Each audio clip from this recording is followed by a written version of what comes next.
আমরা হইছি দর্শক, আমরা শুধু খেলা দেখমু আর উপভোগ করমু। এখন আপনারা বলেন, ক্রিকেট খেলার ভিতরে ৩ পদের খেলা, ওয়ান ডে, টি-টোয়েন্টি, টেস্ট। এখন এই ৩ পদের খেলার মধ্যে কোন খেলাটায় বেশি ধৈর্য লাগে দেখতে হইলে কন? টেস্ট খেলায় বেশি ধৈর্য লাগে দেখতে হইলে। কারণ কি, এক বল একবার ঠেয়াইতে ঠেয়াইতে ঠেয়াইতে ঠেয়াইতে টুকটক মানে পিঁড়ে যে রকমের মাটি ঠেলে ওই রকমের রান ওঠে, এইটার একটা টেস্ট খেলা। কিন্তু বর্তমান যে আপডেট যুগ, বর্তমানে যে আপডেট যুগ, এই আপডেট যুগের আজকাল যে কোনো দেশ টেস্টও খেলে ওয়ানডে খেলার মতো। এখন আর টেস্ট ওই আদিকালের টেস্ট নাই। কিন্তু বাংলাদেশ যে ওয়ানডে ম্যাচ খেলতে আছে ওয়েস্ট ইন্ডিজের লগে, ভাই টেস্টের থেকেও খারাপ।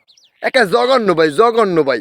৬৯ বলের পর একটা বাউন্ডারি মারছে বাংলাদেশ। এই অবস্থা বাংলাদেশের খেলা। মানে কি, চোখের যদি শেষ করমু সব এই বাংলাদেশের খেলা দেখিয়া।